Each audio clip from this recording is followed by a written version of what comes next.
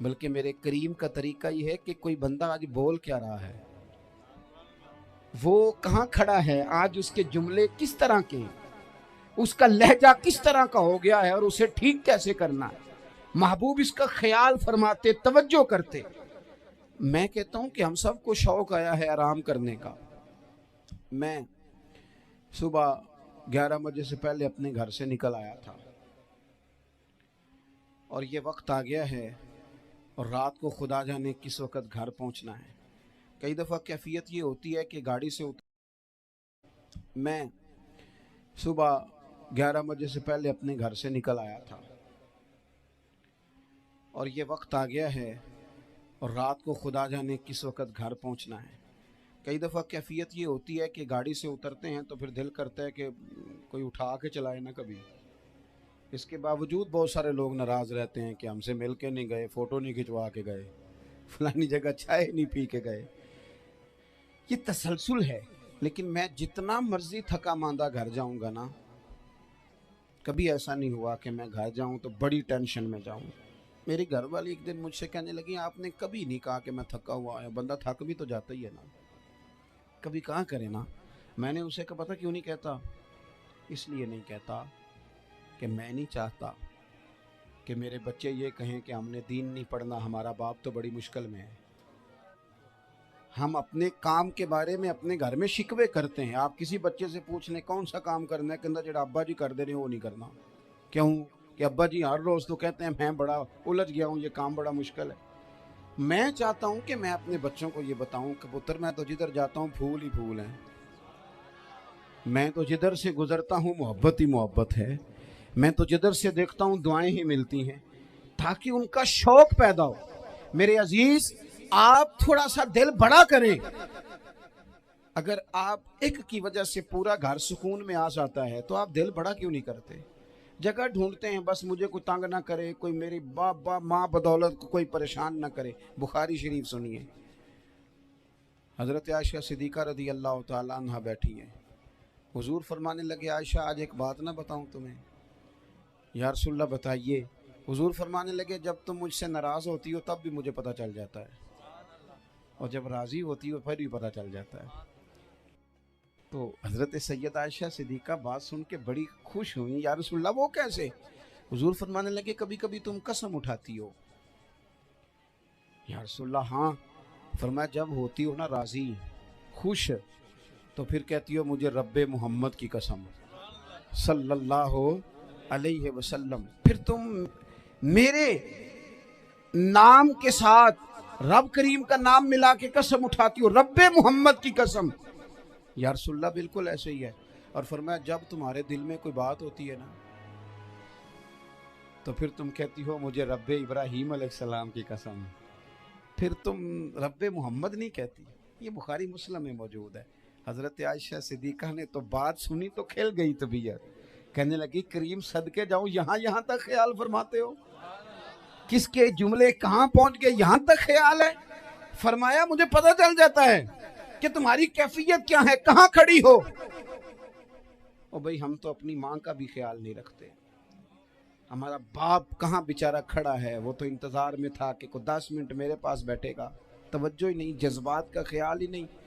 حضرت عائشہ صدیقہ بات سن کے عرض کرنے لگے یا رسول اللہ مجھے رب محمد کی قسم ہو، میں صرف نام چھوڑتی ہوں، میرے دل میں ہر وقت مدینے والے محبوب ہی رہتے ہیں، نام ہی چھوڑتی ہوں صرف۔ او میرے دوست تھوڑا سا جا، اور دوسرا عرض کروں گا، دولت اگر بہت عالی چیز ہوتی نا، بہت قیمتی، تو سب سے زیادہ سیدہ عائشہ کے گھر میں ہوتی۔ اگر پیسوں سے ہی سوکھ آتا تو پیسے سب سے زیادہ حضرت فاطمہ الزہرا کے کاشانہ نور میں ہوتے۔ او میرے بھائیوں، سونا وقت محبتوں سے گزارا جا سکتا ہے۔ او بھائی، میں نے تو اپنے گھر میں یہ دیکھا کہ میرے والد صاحب گرمی آتی تو فرماتے او لو بھائی تانوں پرواہ نہیں، میں تہاڈے پڑھولے چ دانے پا دیتے نے تے تہاڈی ماں نے مرتبان چ اچار پا دیتا ہے، لو اب تمہیں کہیں جانے کی ضرورت نہیں پڑے گی۔ اس پہ بھی وقت بڑا اچھا گزرتا تھا، اس پہ بھی ٹائم بڑا اچھا، 6 کھانے کھا کے بچے نخرے کر رہے ہیں۔ میں نے اپنے والد صاحب سے ایک دن کہا، میں کہ ابا جی تانوں پسند کی ہے؟